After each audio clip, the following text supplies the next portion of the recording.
Alright, to start Lesson 2, we're going to go ahead and open up the Microsoft Visual Basic 2008 Express Edition. Once that's open, we are going to create a new project. Let's go ahead and create a Windows Form application. We're going to name this Tut2, short for Tutorial 2. Click OK. You'll see that we start out with simply just a Form 1. To get to our toolbox, we're going to want to expand the toolbox by clicking the Toolbox tab over here, pushing down the little pin icon. That'll make sure it's always open and ready for us to use. Now what we're going to do is make a simple Hello World application. To do this, we're going to want to open up Common Controls on the left, if it's not already open. Select the button, and just drag it onto the form, wherever we want it. Put it somewhere there in the middle. By default, it just says Button 1. To change this text, we go over to the Properties window on the bottom right. We'll change the text from Button 1 to Hello World. Hit Enter. This changes the text on the actual form to Hello World. Now the button name is still Button 1. You can see the button name over here. When we reference this in the code, it's helpful to have meaningful names. So we'll go ahead and scroll up here to the name, and we'll change it from Button 1 to BTN Hello.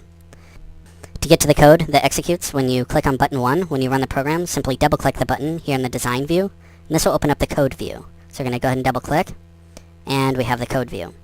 This is where we tell the program what we want it to do. For this, we're going to just display a message box and make it say, Hello World. To do this, go ahead and type in MSGBOX, followed by parenthesis. Whatever's in the parenthesis will display as the prompt. You see that in bold, prompt is object. Our object is going to be a string, so we're just going to put it in quotes. So quote, Hello World, exclamation, end quote. And that is exactly what we'll display in the text box, that text in kind of the dark red there.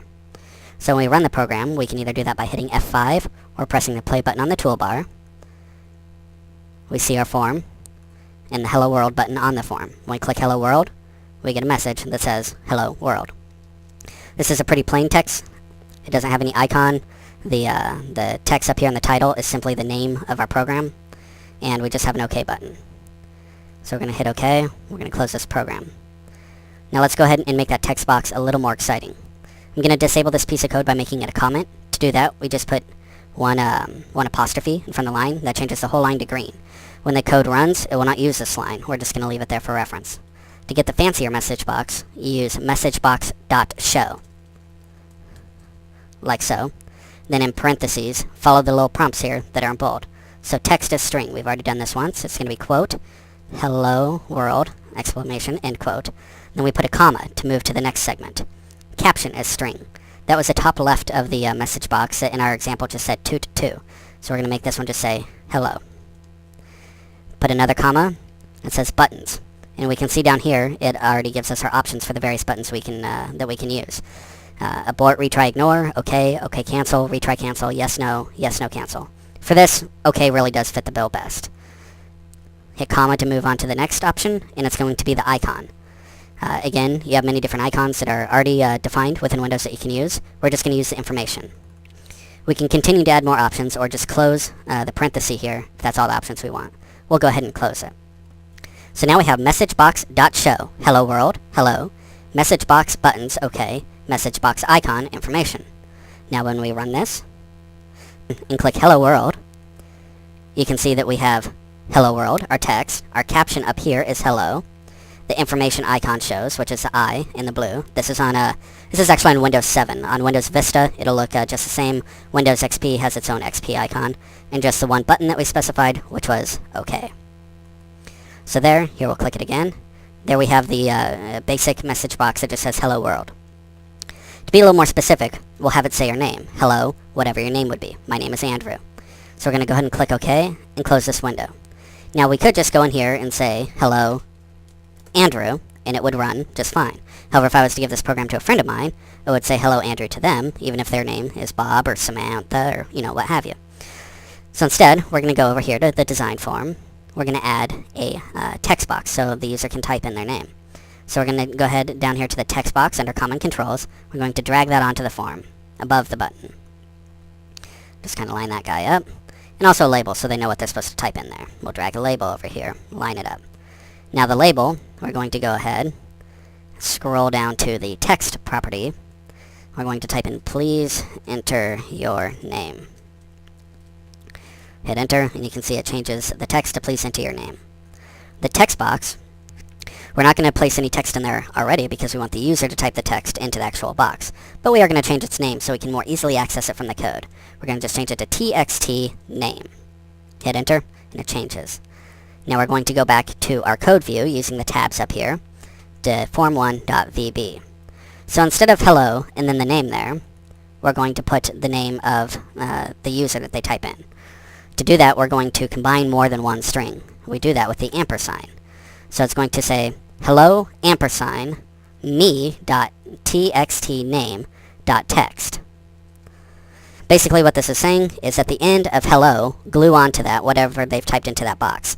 Me references to the form that we see in the design view. The whole form is referenced as me. And then more specifically, we say txtname, which references this box specifically. And then .text references the property of txtname, which they will type in. To test this, we're going to go ahead and click the Run button. Please enter your name. Like I said, my name is Andrew.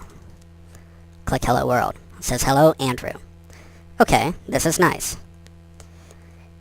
What if we wanted to say more, like Hello Andrew, welcome to VB.net? We're going to need to add more text after my name. So we're going to put another ampersand, and then in quotes again, we're going to put comma, welcome to VB.net. Now there's a couple things that are important. Whatever you're typing in directly into your code absolutely has to be inside of quotes. You'll know you've done it properly when it's colored that dark red. Second thing to note here is after the word hello, I left a space. This is important because without it, it would say, hello Andrew, one word with no space. When the user types in their name, it glues it directly on with no spaces. So you see here this comma will be directly after the W in my name. To test this, we're going to hit the play button again. We'll type in our name, Andrew, then we'll say hello world, and it says hello Andrew, comma, welcome to VB.net. There you go, a very nice program that simply says hello to your user. Going to go ahead and close this. Finally, we're going to go back into our design view and drag another button onto the form. We'll line it up underneath the first button. For this button, we're going to give its text property the name exit. The user will click this button to exit their program. Again, we're going to rename the button from button 1 to btn exit. Okay? Double click it to access the code that runs when the user clicks the button. You can see it creates a sub-procedure for you. Button exit, click. We're going to type in me.close. Technically all this does is close the window that's open, but because it's the only window in our program, it also exits the program in entirety. Let's go ahead and run the program and test our changes. So we're going to type in Andrew here. Make sure this still works. Say hello world, and it says hello Andrew, welcome to VB.net. Click OK. We're going to click exit and the program should close. And it does. The final step would be to add comments to our code. So here, we want to put in a meaningful description of what this code actually does. So this, we're going to just say, presents user with welcome message after they type in their name. And for this one, we're going to put another apostrophe. That's how we do comments. We're going to say, close this window, closes program. Now, nothing in that green text is actually required to make the program work, but as I said previously, it sure does make it easier to maintain it. After adding these notes, we're going to test it one more time to make sure that it still runs as expected. We're going to enter our name. In this case, it's Andrew. Click Hello World. Hello, Andrew. Welcome to VB.net. This will work with any name. So if we put in Kyle, Hello World. Hello, Kyle. Welcome to VB.net. Okay. Finally, we're going to exit our program. We'll go ahead and save this tutorial. And when we do so, Tutu, which is the name that we gave it originally, is fine. And click Save. And it will be available for us next time we want to play around with this program.